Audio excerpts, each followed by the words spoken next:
Welcome everyone. स्वागत है आप सबका। आज का हमारा टॉपिक है जो सीटेट के लिए बहुत ही इम्पोर्टेंट टॉपिक है। ये वाइगोस्की सोशियो कल्चरल थ्योरी है। Vygotsky socio cultural theory of child development and this lesson is presented to you by Kavita Sharma. So this is Vygotsky socio cultural theory of child development. So let's start. This is something about Vygotsky. Vygotsky ने क्या कहा है theory के बारे में। सो देखते हैं। उनका जन्म हुआ 5 नवंबर 1896 में। कहाँ हुआ? रशिया में। ओके। तो लॉ डिग्री करी उन्होंने मॉस्को यूनिवर्सिटी से 1917 में। 9 ईयर्स उन्होंने काम किया। 9 साल तक उन्होंने काम किया Moscow institute of experimental psychology पे। ठीक है। उन्होंने चाइल्ड डेवलपमेंट पर, एजुकेशनल फिलोसफी पर काम किया। 27 साइंटिफिक आर्टिकल्स, 10 बुक्स और वेरियस लेक्चर्स एंड मैन्युस्क्रिप्ट्स उन्होंने हमें दी। और वो 1934 में जो है अलविदा कह गए। सो ये वाइगोस्की के बारे में कुछ बेसिक जानकारी थी, इंट्रोडक्शन था। तो उन्होंने कौन कौन सी थ्योरीज दी हमें अपने जीवन काल में, वो कौन कौन सी थ्योरीज देकर गए हमें। सो let's C Vygotsky's theories. So first theory, cultural historical theory of cognitive development. ये उनकी फर्स्ट थ्योरी थी। सोशियो कल्चरल पर्सपेक्टिव थ्योरी, ये जो हम अभी डिस्कस करने वाले हैं, ये वाली थ्योरी हम डिस्कस करने वाले हैं, तो इसलिए मैंने इसको रेड से लिखा है।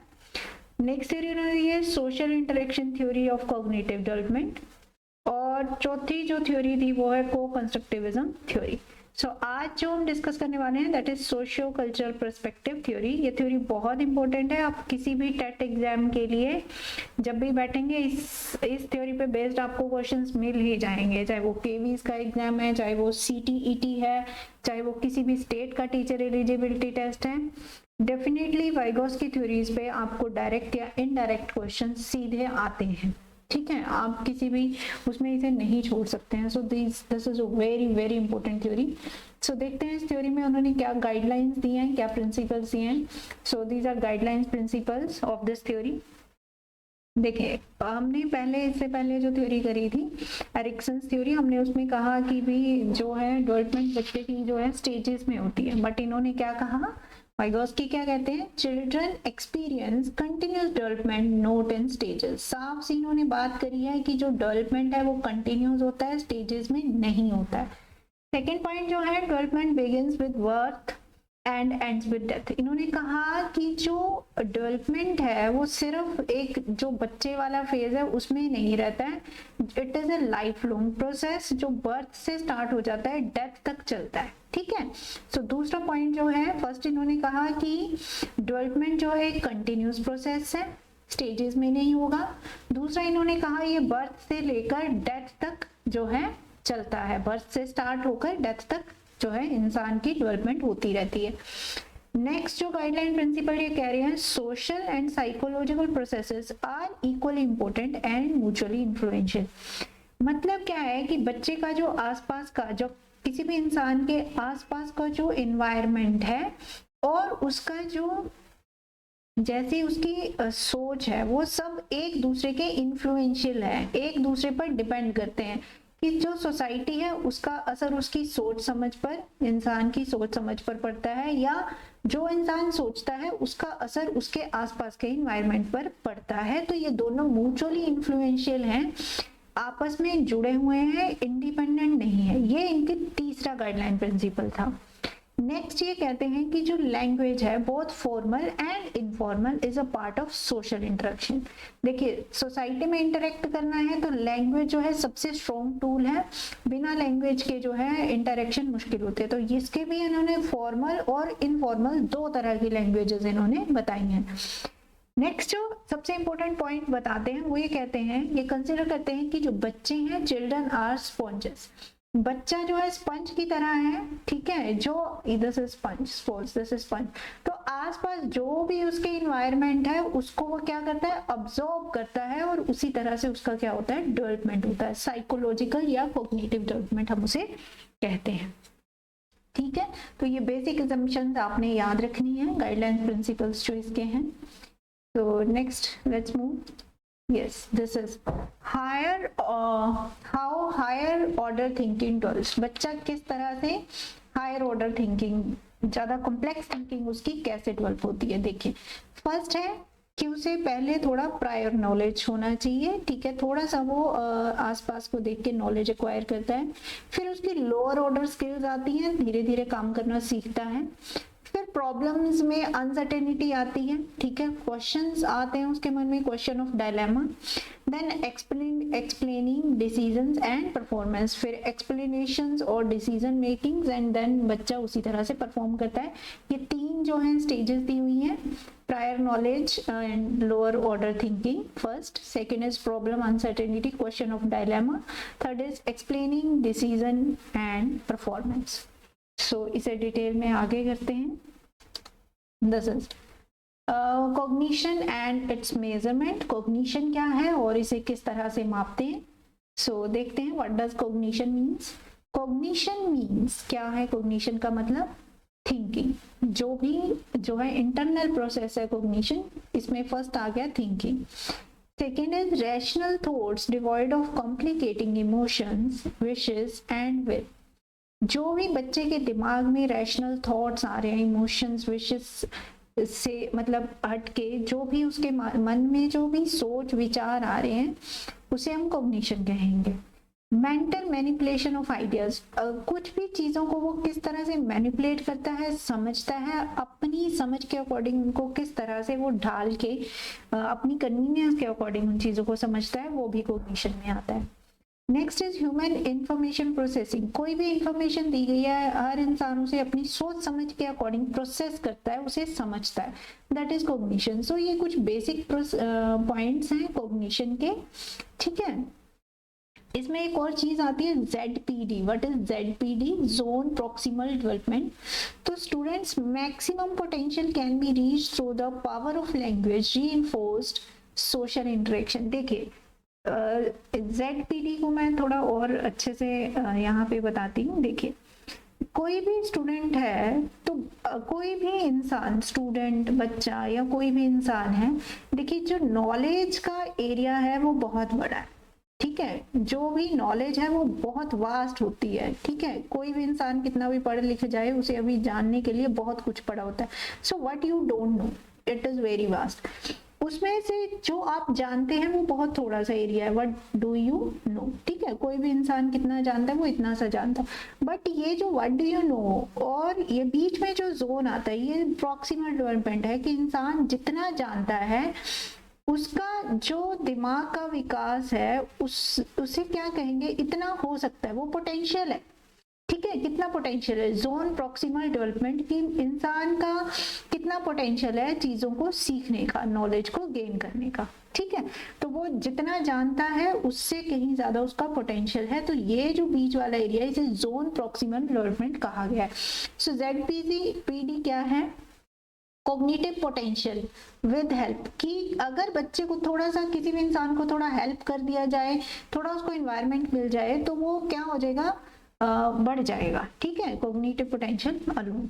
ठीक है, सो ZPD आप समझ गए हैं कि पोटेंशियल है. व्हाट डू यू नो, हम जो भी जानते हैं, हम इतना सा जानते हैं, हम इतना ज्यादा जान सकते हैं.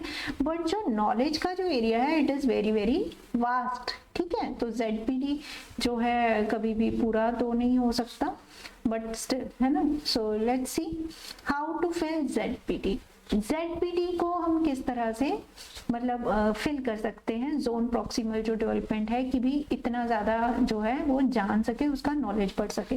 तो फर्स्ट जो है कि वो इंटरेक्ट करे. किससे इंटरेक्ट करे? थ्रू मोर नॉलेजेबल अदर. जो इंसान उनसे ज्यादा जानता है, जैसे मान लो कोई स्टूडेंट है. ठीक है, कोई स्टूडेंट है, कोई दूसरा इंसान, पेरेंट्स है या टीचर है, कोई उनसे ज्यादा जानता होगा, तो बच्चा जो है उनसे चीजें सीखेगा. ठीक है, तो वो उससे नॉलेज गेन कर लेगा. तो नॉलेज जो गेन कर रहा है वो किससे गेन कर रहा है? जो उससे ज्यादा जानता है, मोर नॉलेजेबल अदर. देखिए, ये मोर नॉलेजेबल अदर जो है, ये कुछ भी, कोई भी हो सकता है. ये पेरेंट्स हो सकते हैं, टीचर्स हो सकते हैं, सोसाइटी हो सकती है, बुक हो सकती है, मतलब कुछ भी हो सकता है जहां से इंसान जो है नॉलेज को गेन कर ले, जितना वो जानता है उससे ज्यादा वो गेन कर ले, नई चीजें सीख ले।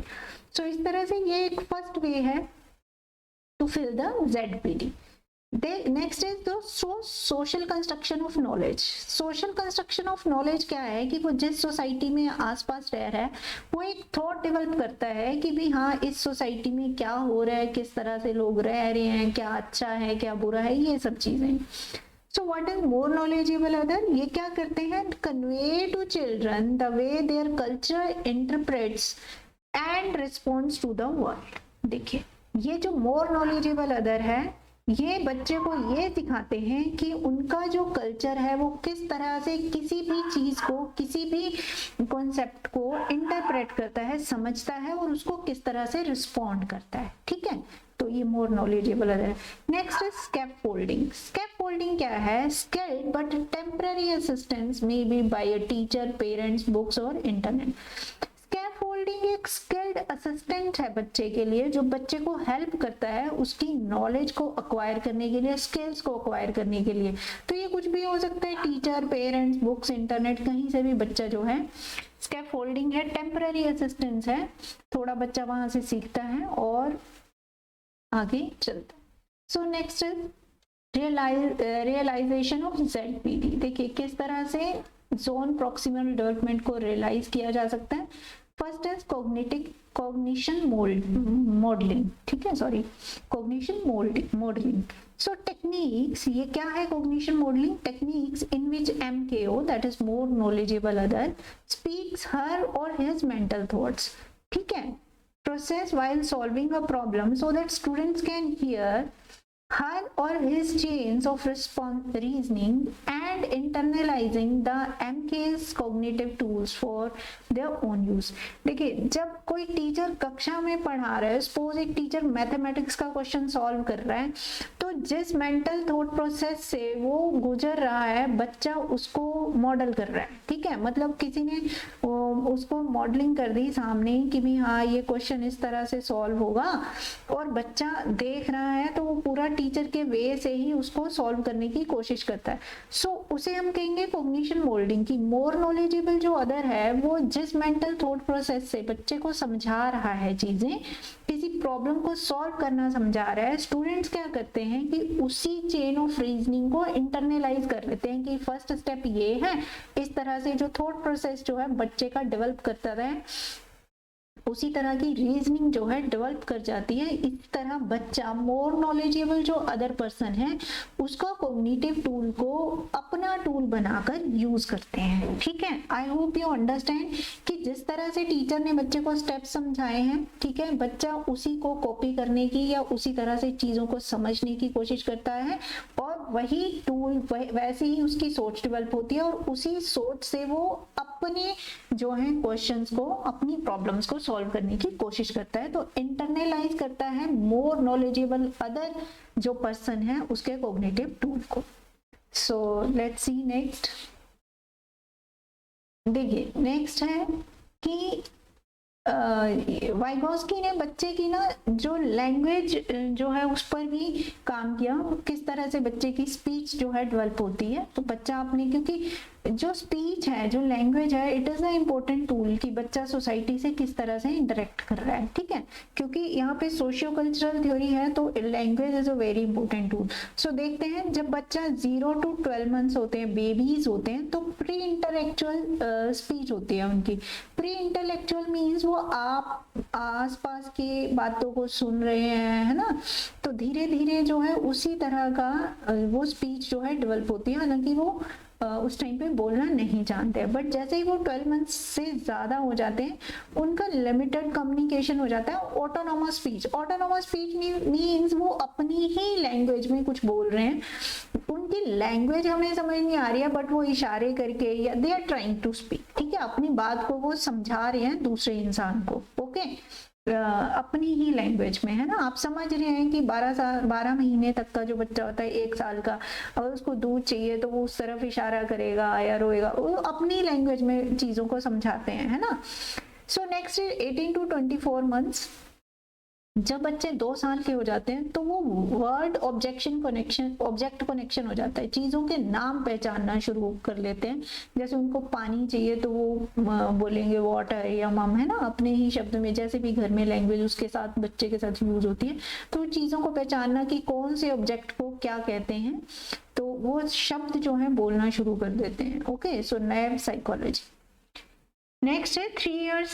3 इयर्स से बच्चे का जो है advanced stage of languages develop हो जाती है, तो कम्युनिकेशन और ईगोसेंट्रिक रहते हैं। कम्युनिकेशन मीन्स उनके मन में जो बात है वो बोलेंगे, और अपने मन की जो ईगोसेंट्रिक मीन्स जो भी मन में विचार आ रहे हैं they can express. Okay, so this is the thing है। तो next socio cultural cognitive development.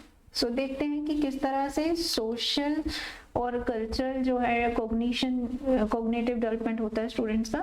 Children can become more knowledgeable other in their peers. देखिए, बच्चा पहले मोर नॉलेजेबल अदर पर्सन से सीखेगा, है ना, बट जब वो सीख लेगा थोड़ा सा, तो वो क्या है, उनसे जो कम नॉलेज वाले लोग हैं, उनसे जो छोटे स्टूडेंट्स हैं, उनको सिखाएगा, तो they can become more knowledgeable other in their peers, जो सेम ग्रुप्स के हैं। इस देखिए, इसकी एक एप्लीकेशन भी आती है कि अगर एक क्लास है उसमें कई हमारे पास वैरायटी ऑफ स्टूडेंट्स है, कुछ स्टूडेंट्स जो हैं जल्दी से चीज़ों को समझ जाते हैं, कुछ जो होते हैं स्लो लर्नर्स होते हैं, तो क्या करना है कि क्योंकि हमने कॉग्निशन में पढ़ा है, हमने वाइगोस्की थ्योरी में पढ़ा है कि भाई स्लो लर्नर जो है, बच्चा जो है आसपास के इन्वायरमेंट से सीखता है, तो अगर हम किसी स्लो लर्नर को, ठीक है, किसी थोड़े एक्टिव स्टूडेंट्स के साथ बिठा देंगे, तो ये बच्चा इसको कुछ सिखाएगा, तो ये मोर नॉलेजेबल अदर हो जाएगा, और ये क्या हो जाएगा, लर्नर हो जाएगा। तो इस तरह से जो है, क्योंकि इस स्लो लर्नर का आसपास ऐसा इन्वायरमेंट बना दिया गया है, तो ये भी जो है इसका ZPD जो है, जोन प्रॉक्सिमल डेवलपमेंट जो है वो होने में हेल्प होगी, है ना। So children can become more knowledgeable other in their peers. तो अपने ही ग्रुप में अगर उनको कहीं भी कुछ ज्यादा नॉलेज है, वहां पे वो MKO बन सकते हैं। Activities allow children stretch themselves cognitively because they tend to do things which they do not do normally. देखिए, अगर हमने ग्रुप्स बना दिए या किसी भी कोई भी हमने एक्टिविटी सेट कर दिया स्टूडेंट्स के लिए, उसकी जो जितना वो विकास हो गया, जितना उसकी मेंटल डेवलपमेंट है, अगर कोई एक्टिविटी दे दी गई है उसमें वो उससे बढ़कर अपनी पूरा जी जान लगाकर कोशिश करेगा उस काम को करने। तो इस तरह से क्या है, बच्चे का जो है विकास होगा, कॉग्निटिव डेवलपमेंट होगा, ठीक है, इस तरह से क्या होगा, उसका डेवलपमेंट होगा। तो एक्टिविटीज जो भी हैं हेल्प करती हैं बच्चे को कॉग्निटिवली डेवलप करने के लिए, उनका कॉन्फिडेंस गेन करने के लिए। वो चीजों को क्या करते हैं, नॉर्मली अगर उनको कहें कि ये काम करना है तो वो आराम से कंफर्ट जोन में करेंगे, बट उनको अगर हम कहेंगे कि ये काम अगर कंपटीशन में कर दें, एक्टिविटीज 4-5 ग्रुप्स में कर दें, तो हर बच्चा जितनी वो कोशिश कर सकता है अपना जी जान लगाकर वो काम करेगा। तो अब क्या है कि सोशियो कल्चरल जो डेवलपमेंट है और साइकोलॉजिकल डेवलपमेंट है, ये दोनों इंटरडिपेंडेंट है, हमें इन्हें ना इंडिपेंडेंटली स्टडी नहीं कर सकते। बच्चे की सोच समझ जो है उसके आसपास के इन्वायरमेंट और कल्चर पर डिपेंड करती है, और जैसा इंसान सोचता है वैसा ही उसका असर भी आसपास के इन्वायरमेंट और कल्चर पर पड़ता है। So this was all about Vygotsky's theory, Vygotsky socio cultural theory. So students, guys, अगर आपको ये लेसन पसंद आया, please rate, review and recommend this video, and please comment section में मुझे बताएं कि आपको कैसा लगा लेसन। अगर कुछ क्वेश्चंस है you may ask, and thank you so much.